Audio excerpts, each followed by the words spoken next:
The tires screeched to a halt, and I felt pretty certain that this would be the last thing that I saw before I was simply mowed down by the town car. It cut to the side last minute, squealing on the pavement, and the rearview mirror tapped me in the chest almost apologetically as I opened my eyes and I breathed a sigh of relief.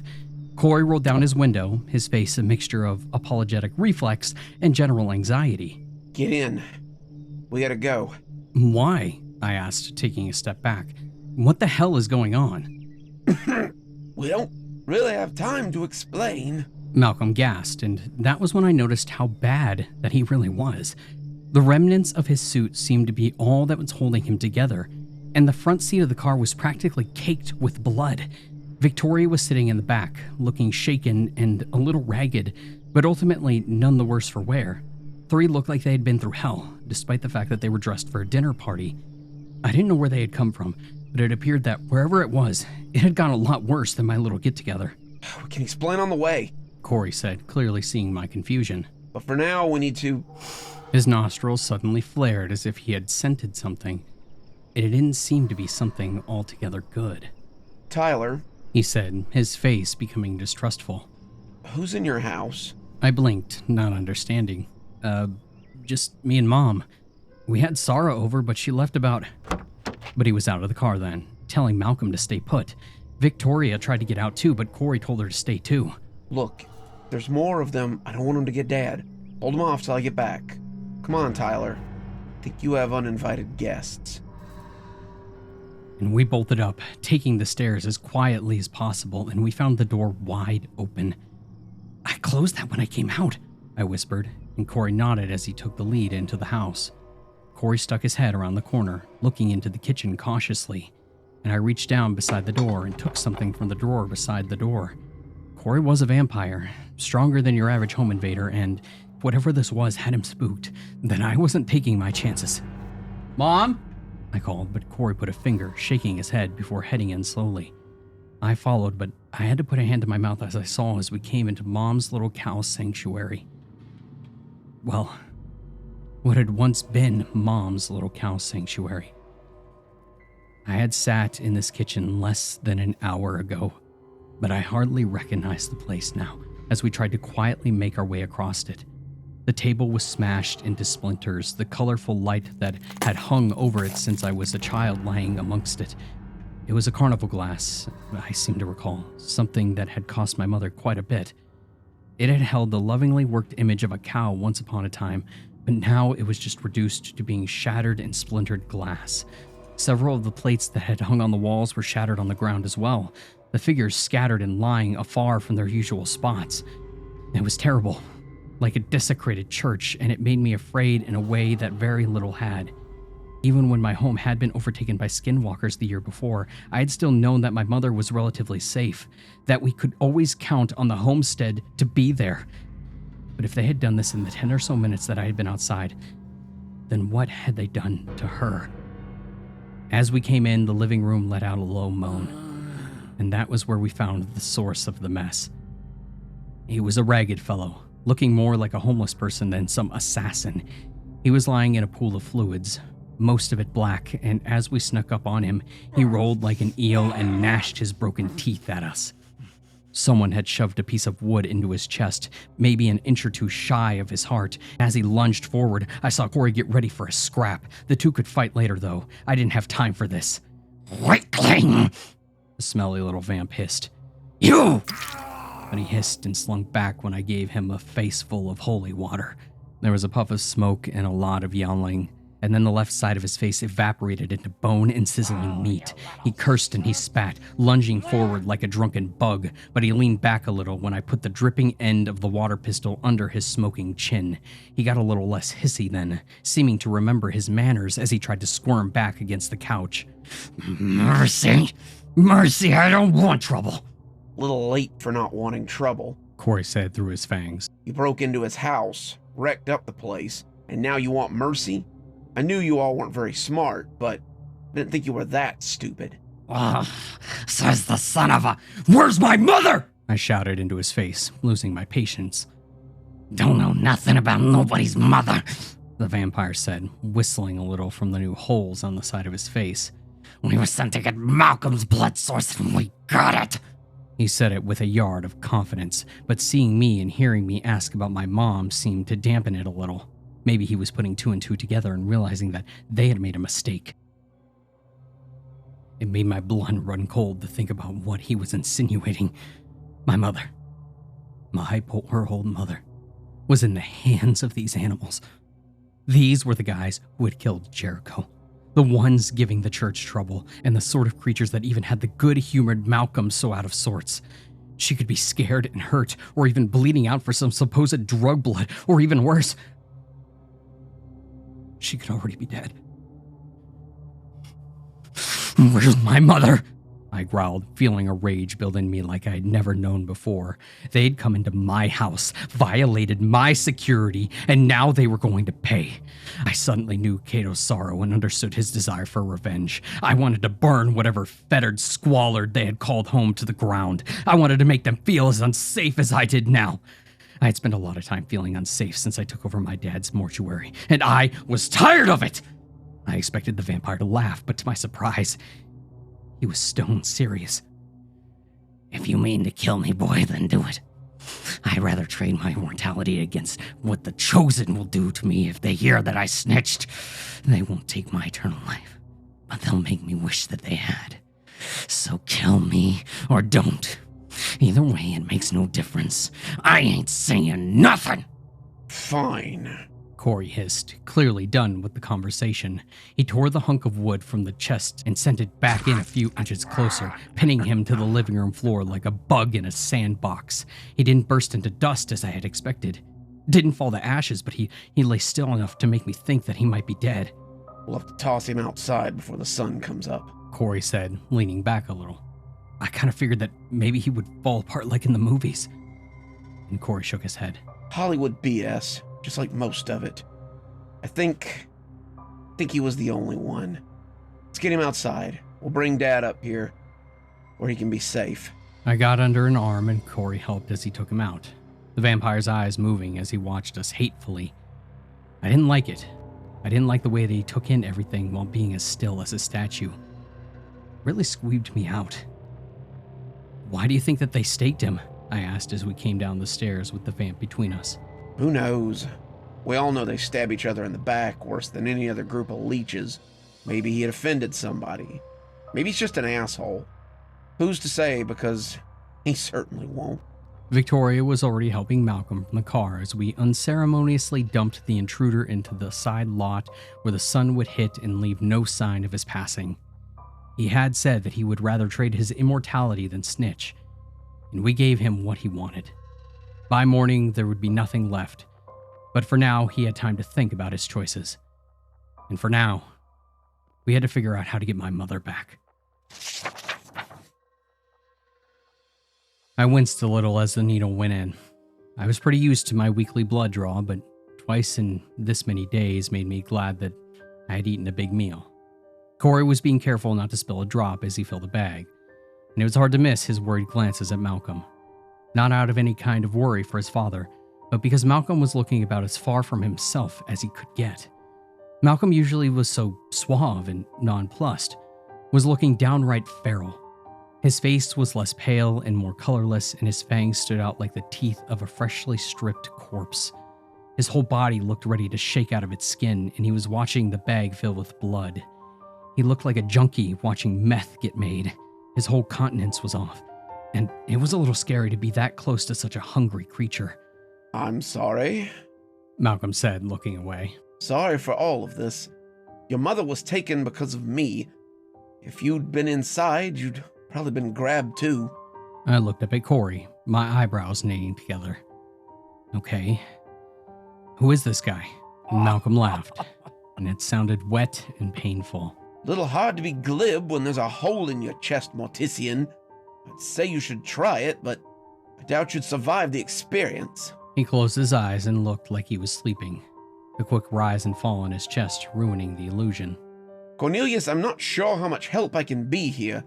These fellows are so far out of our weight class that probably have to recruit a small army to get anywhere close to them. Try not to talk too much, Dad. Conserve your strength until I get you a little something to help you back on your feet. A small army, I thought. And as it happened, I knew someone who had a small army. 2 someones, actually. Who's Gabriel, anyway? Corey asked, sliding the needle as he closed the bag blood, and Malcolm looked at his son in disbelief. How do you not know about Gabriel? I don't know, Dad. I don't really hang out with vampires like that, so I guess I'm not in the know. Malcolm looked a little more like his old self, but he seemed to swallow down his annoyance. Gabriel is the head of this particular serpent. If he's here, then that means he's expecting trouble. The bruiser I castrated earlier was Judas, one of his enforcers. All of his little capos have biblical names. So annoying. Why not just give your thugs matching sweaters while you're at it? Corey handed the blood bag to Malcolm, and the older vamp looked at it like little kids looked at broccoli. Dreadful. And he sighed, looking at me longingly. Could I maybe have a sip from the sauce? Just a little one? But Corey shook the bag at him. You're too thirsty, Dad. Eternally so, my boy, he said with kind of a laugh. Some of the old Malcolm was starting to shine through. And Corey rolled his eyes. You've lost too much of your own blood. Can't have you accidentally killing our good friend the mortician here. Malcolm grimaced as he snatched the bag. Spoil sport. You really do take after your mother, he said, putting the end in his mouth and sipping. And I kind of had to stop and laugh to myself, because he looked like a little kid with a Capri Sun. I think that's the nicest thing you've ever said to me, Corey said, smiling as Malcolm drank. And as Malcolm got his meal, I had a few moments to think. If this Gabriel was their leader, then maybe we could hit them hard and force them to surrender. More than likely, we would just get slapped back if these guys were that strong. But we had to do something. I had 2 individuals who would likely want revenge for past transgressions. And if there was a chance that we could use them to get my mother back, then I was willing to use them like a gun. And so I stepped outside to make a few calls.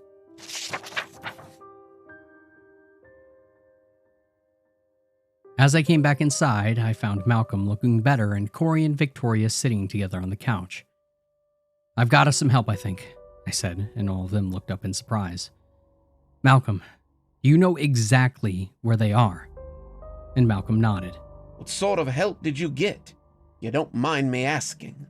Well, it probably won't surprise you to learn that these guys have pissed off quite a few people. The church for one, and Cerberus security for a second, and both are out for blood. Cerberus says that Gabriel was responsible for Jericho's death, and Cato needs to end this nest of vampires so his people don't think that he's weak. Why? Don't tell me that you're sympathetic to this little group. And Malcolm laughed, but there was no real mirth in it. Yes, because I often find myself sympathetic to people who try to put holes in me. No, boy, I'm more worried about your mother. Both of these groups tend to lean towards scorched earth. Have a sneaking suspicion that they may also have my Renfield in there. And Corey made a disgusted sound. Derek? Really? You're worried about Derek? Say what you will about him, but he's been a loyal bondsman, and I can't find it in myself to abandon him. Perhaps if I go to Gabriel, there's some way I can sue for peace and get your mother and my bondsman back before, how was it you humans say it, they nuke the place from orbit. And I stiffened. Why would they do that? Could they do that? I didn't know, but it certainly seemed like something Cerberus could do. Hadn't Jericho stood in Starbucks and told me that Cerberus usually liked to use explosives to kill skinwalkers? A vampire nest this dangerous would probably be even worse, and I couldn't see them trying diplomacy at this point. Could you meet with them safely? And Malcolm shrugged. At this point, middleman and diplomat is about the best role I can offer you. I'm spent, and it'll be days before I'm more than a liability. If I can do something, suppose I should. And I looked over at Corey, who only shrugged in response. I intend to go regardless. It's time I stopped being a coward. I'm too old for such a thing. If Gabriel means to square up, then I'll give him a beating he won't soon forget. Dad, you're not in any fit state for a fight. Never fear, Cornelius. The old man has a few tricks left up his sleeve. And he got up then, staggering only a little bit before getting his feet back under him. I'll be back by dawn. If I'm not... Corey put a hand on his shoulder. Dad, come on. This is stupid. Don't go. And Malcolm turned then and did the last thing to his son that I would have ever expected. He hugged him. If I don't come back, run the business in my stead. I'm very proud of you, Corey. Don't forget that. Mortician, he said over his shoulder, releasing his son. I will bring your mother back. It's within my power to do so. I couldn't think of a single thing to say right then. So I nodded and I let Malcolm go to what would surely be his death. Well, his undeath. Unlife. However that worked. What do we do now? Corey asked, and that was when my phone vibrated and I looked down to see that Sara had made it home. Shit.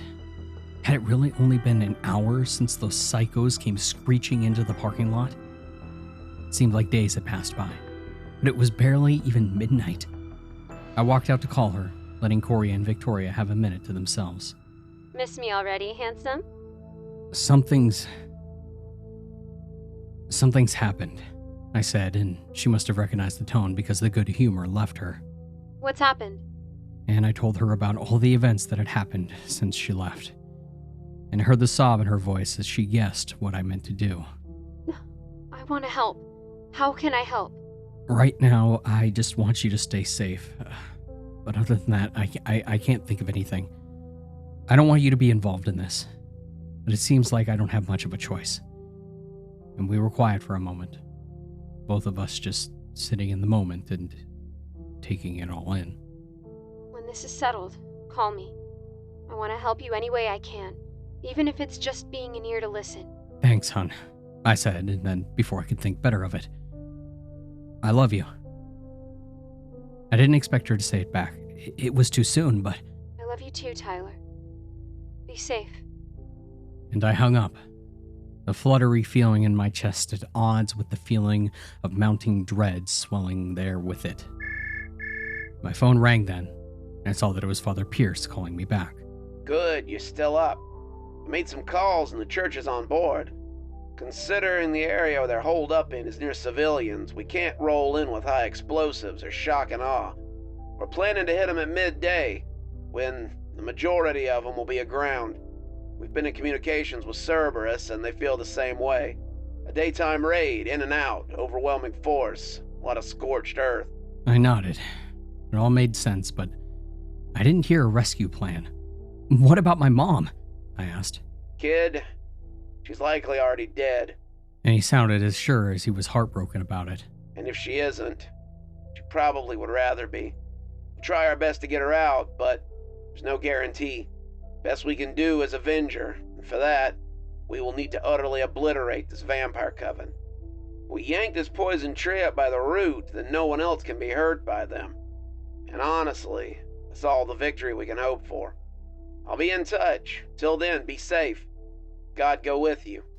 And he hung up then, and I was left even feeling less sure about the whole thing. I went back into my friends and found a fresh hell waiting for me.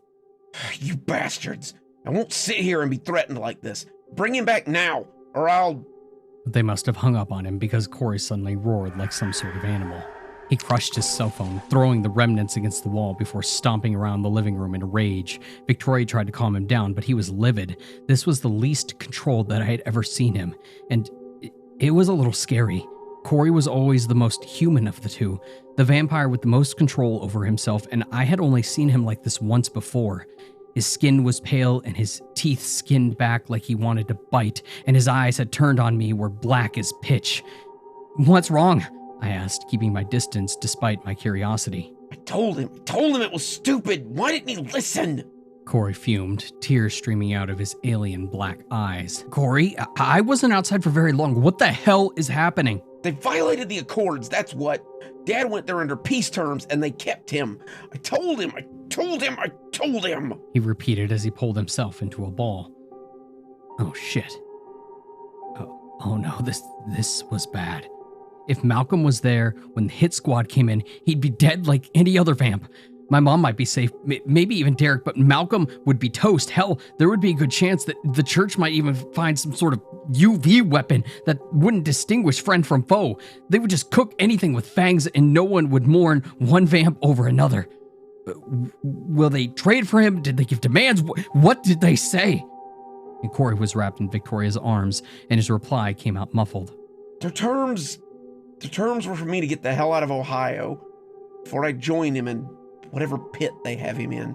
Hold on, then we have to get him, I said, making both of them look up. There is a Cerberus hit squad reinforced by the Vatican going there at some point soon.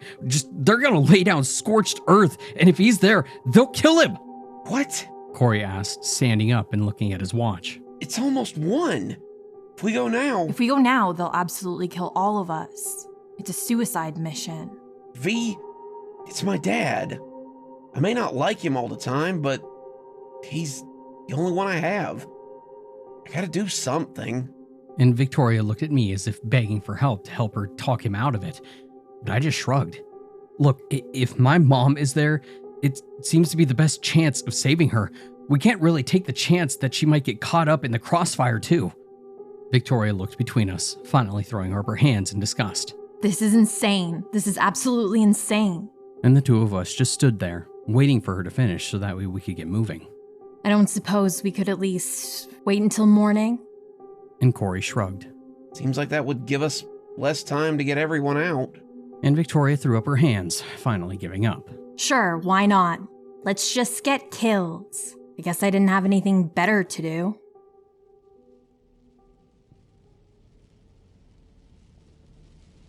The night pressed against the windows, thick and suffocating as the engine idled beneath my hands. The dashboard glowed a dull red, and a heartbeat in the dark. Mine had long since quieted, stilled by the weight of what was to come. My knuckles whitened around the steering wheel, but the pain felt distant, like everything else now. And in my mind, all I could think about was my mom. Her name lingering like a ghost ship on my brain. And I pictured her face and the softness of her smile that used to ease every ache and every fear.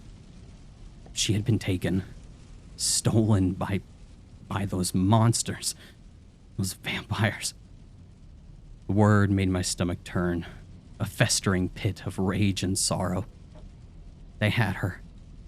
And Malcolm. God, I hope that he's still breathing too. He promised that he would do everything he could to get her back. But hope was fragile.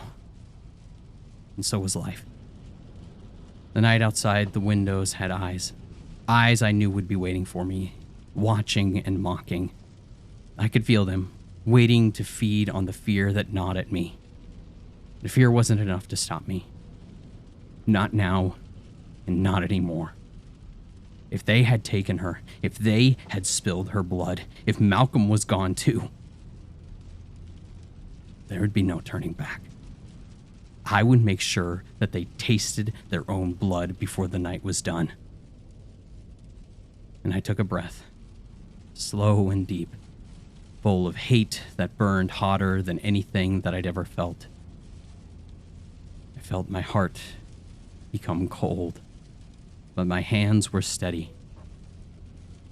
If they're gone, I whispered to myself, voice like steel, I will make sure that there is blood for blood. The car roared to life.